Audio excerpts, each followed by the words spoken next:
मैं doctor Jyoti Kumari, assistant professor, PG department of Sanskrit, Rajendra college, Jayaprakash Vishwavidyalaya, Chhapra. आज मैं आप लोग के सामने मेघदूतम इस नए टॉपिक को लेके आई हूँ, जिसमें और यह जो रचना कालिदास की रचना है, यह एक खंड काव्य है और इसमें विप्रलंभ श्रृंगार का वर्णन है। और जिसमें यक्ष और यक्षिणी ने, अगर नायक की बात की जाए तो यक्ष हैं और उधर यक्षिणी उनकी प्रियतमा, उनके जो उनकी विरह अवस्थाओं का इसमें वर्णन किया गया है। जिसमें यक्ष जो है अपनी पत्नी के पास अपनी सकुशलता का संदेश पहुंचाने के लिए मेघ से दैत्य कर्म करने का निवेदन करता है।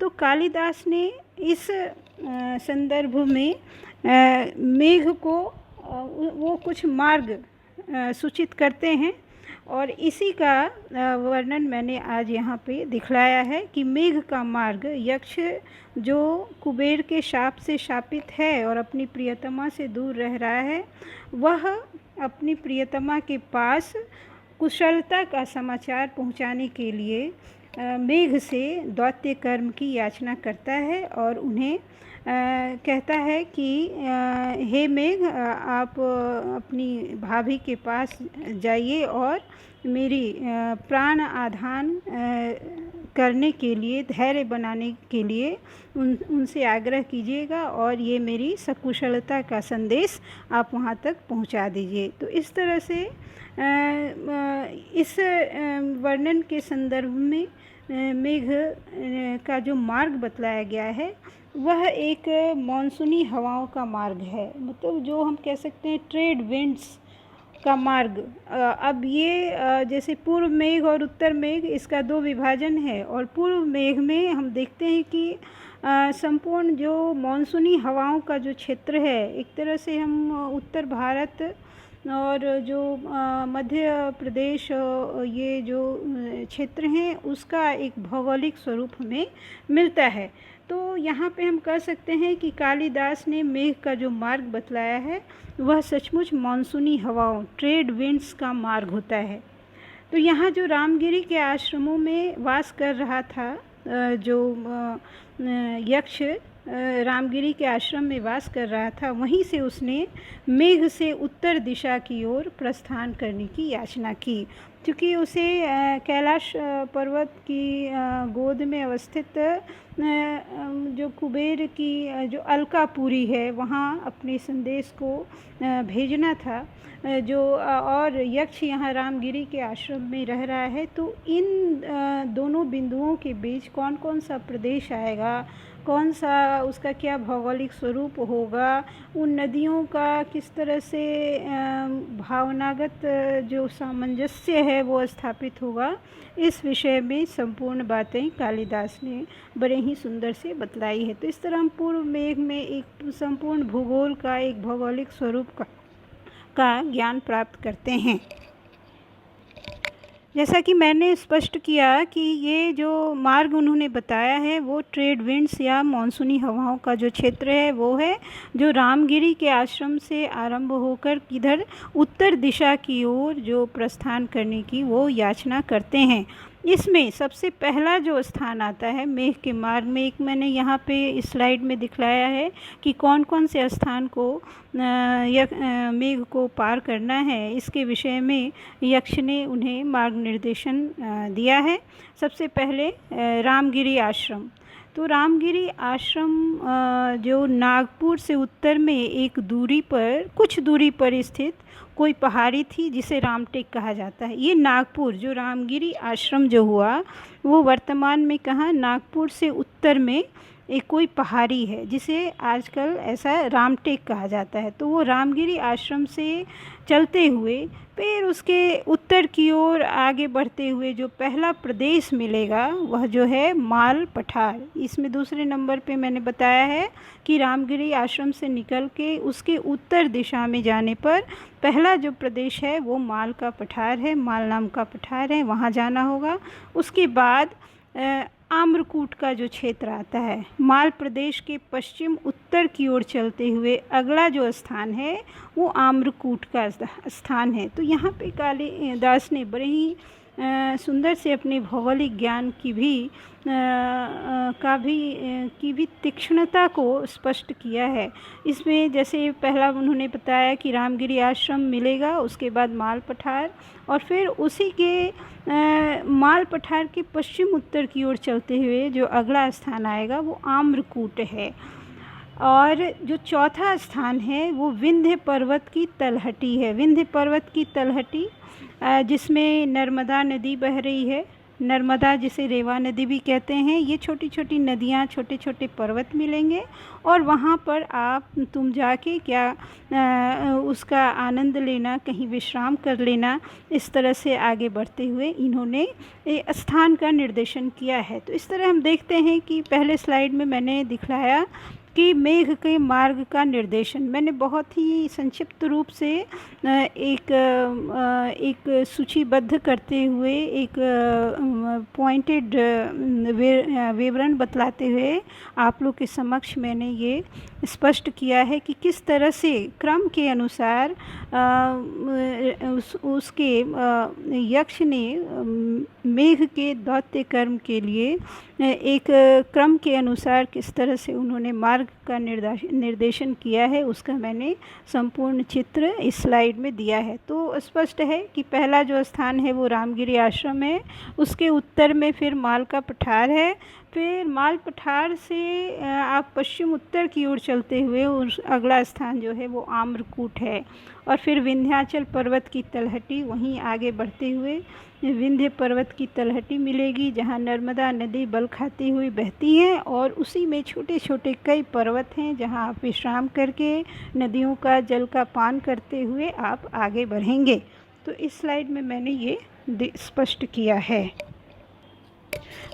पिछले स्लाइड में मैंने रेवा नदी, नर्मदा नदी के विषय में बतलाया, और इसके बाद जो छोटे मोटे अनेक पर्वत हैं उसको पार करने के लिए मेघ से आग्रह करता है। और जब अब इस स्लाइड में हम देखेंगे कि एक मध्य प्रदेश का जो क्षेत्र है, छत्तीसगढ़ का जो पूरा क्षेत्र है, जो उसका एक संपूर्ण चित्र यहाँ पे उपस्थित होता है, जिससे ये पता चलता है कि कालिदास को इस क्षेत्र से विशेष लगाव है। इन्होंने इन क्षेत्रों के वर्णन में अपनी विशेष अभिरुचि दिखलाई है। इसलिए हम कह सकते हैं कि यह जो क्षेत्र है यह अपने आप में भौगोलिक स्वरूप की दृष्टि से बहुत महत्वपूर्ण है, और मेघदूत के लिए तो ये अत्यंत महत्वपूर्ण क्षेत्र है, जिसमें पहला जो है वो दशार्ण जनपद क्या है, आधुनिक जो छत्तीसगढ़ का जो प्रदेश है, जो अभी हम कह सकते हैं छत्तीसगढ़ का प्रदेश है। तो नर्मदा को पार करके दशार्ण जनपद मिलेगा, और फिर उसके बाद विदिशा आधुनिक भिलसा या बीसनगर है, जो अगला पॉइंट मैंने दिखलाया है, और ये दशार्ण की राजधानी है। विदिशा क्या है, दशार्ण की राजधानी है, जो मैंने बताया जनपद, जो दशार्ण जनपद है उसकी राजधानी विदिशा है। फिर अगला जो पड़ाव रहेगा वह वेत्रवती नदी, जिसे हम अभी इस समय क्या कहते हैं, वेत्रवती नदी को बेतवा नदी भी कहते हैं, इसी नदी के किनारे विदिशा नगरी है। तो इस तरह से एक संपूर्ण हम भौगोलिक स्वरूप पाते हैं कि मेघ किन किन प्रदेशों, नदियों और पर्वतों को, पठारों को स्पर्श करते हुए आगे बढ़ेगा, ये सारा हम स्वरूप यहाँ पे देखते हैं। इसके बाद आता है नीचहगिरी। नीचे जो है वो पर्वत है, एक विदिशा के समीप का जो स्थान है वह नीचे पर्वत है, जो मेघ को और पश्चिम की ओर मुड़कर अवंती, मालवा का पश्चिमी भाग, जनपद की राजधानी है, उज्जैनी जाने के लिए कहा गया है। कहने का अर्थ है कि विदिशा में वेत्रवती नदी और नीचे नामक पर्वत है, गिरी है, और अब उसके बाद यहाँ से मेघ को किस प्रकार आगे बढ़ना है इसके विषय में स्पष्ट करते हुए कहा गया है कि विदिशा के समीप नीचे नामक पर्वत जो गिरी है को पार करके मेघ को और पश्चिम की ओर मुड़कर अवंती, अब मालवा का पश्चिमी भाग, जनपद की राजधानी, जिसका राजधानी क्या है, उज्जैनी है, जाने के लिए कहा गया है। तो इस तरह से हम देखते हैं कि यहाँ पर उज्जैनी के लिए मार्ग प्रशस्त किया गया है, अवंती और फिर जिसे उज्जैनी भी कहते हैं।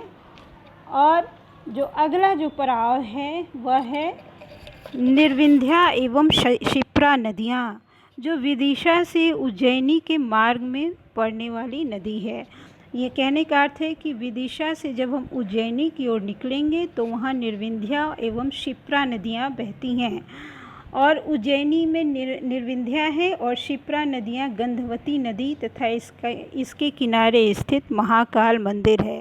अब देखिए, महाकाल मंदिर के प्रति कालिदास की विशेष अभिव्यक्ति है, विशेष अभिरुचि है। उन्होंने महाकाल मंदिर का बड़ा ही सुंदर शिव का बहुत ही भक्तिपूर्ण विवरण दिया है।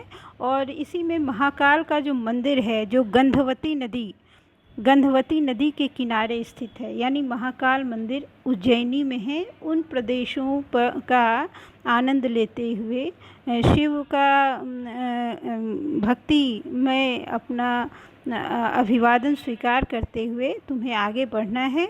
और फिर उसी में क्षिप्रा की कोई सहायक नदी है, जो उज्जैनी से आगे बढ़ने के बाद एक गंभीरा नदी आती है, जो सब मध्य प्रदेश उज्जैनी के आसपास के क्षेत्र में है। इस तरह हम देखते हैं कि विदिशा और उज्जैनी के प्रदेश के बीच एक निर्विंध्या क्षिप्रा नदी है, वेत्रवती नदी है और साथ साथ गंभीरा नदी है, जो उससे आगे बढ़ने पर हमें मिलती है।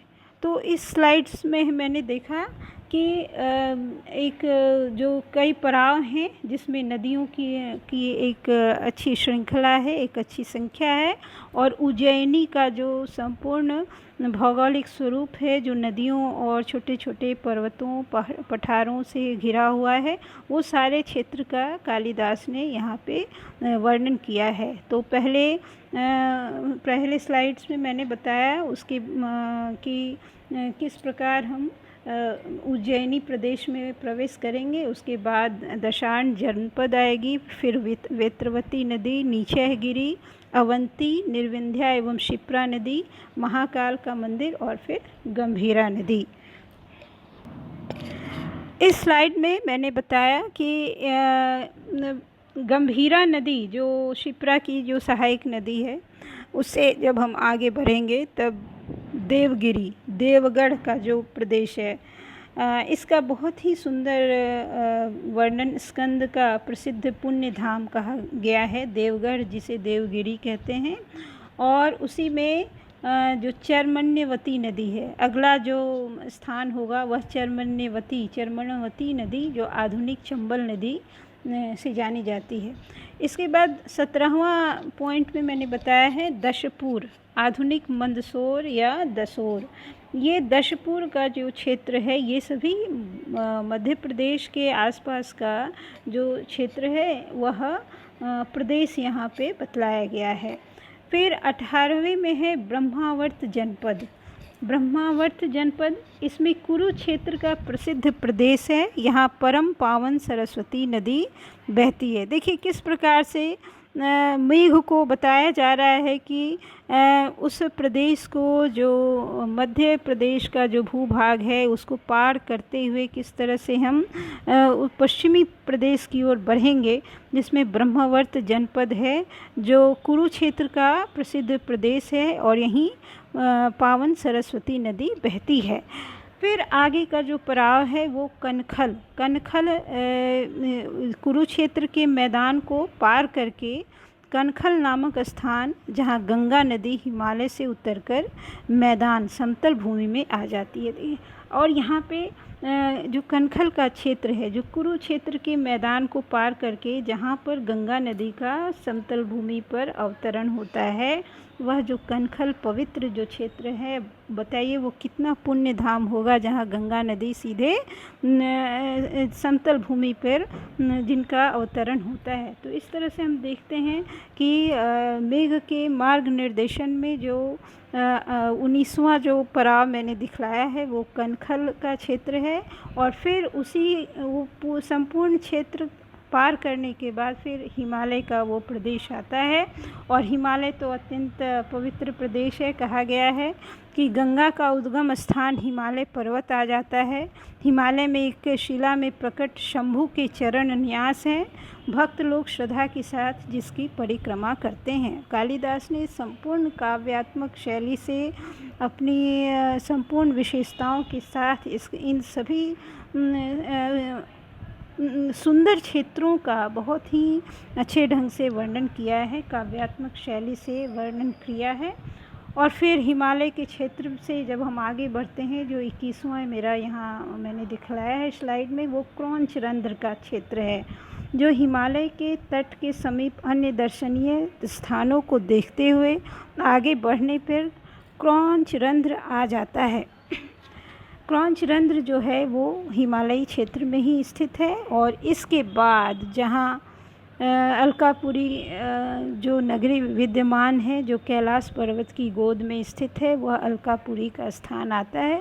कैलाश पर्वत जो सबसे अंतिम जो मैंने बताया जो साध्य जो स्थान है, लक्ष्य है कैलाश पर्वत, वहाँ क्रौंच रंध्र को पार करने के बाद से होकर उत्तर की ओर बढ़ने पर कैलाश पर्वत आ जाता है, जिसकी गोद में अलकापुरी विद्यमान है। तो इस तरह से मैंने अत्यंत वस्तुनिष्ठ ढंग से आपको यहाँ बतलाया कि किस तरह से मेघ के मार्ग का निर्देशन हुआ है। और उसी आधार पर मैंने क्रम के अनुसार एक भौगोलिक स्वरूप बहुत ही बिंदुवत तरीके से एक संक्षिप्त रूप से आपको बताया।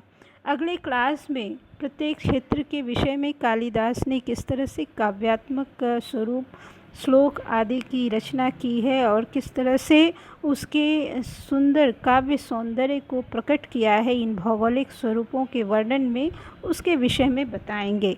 धन्यवाद।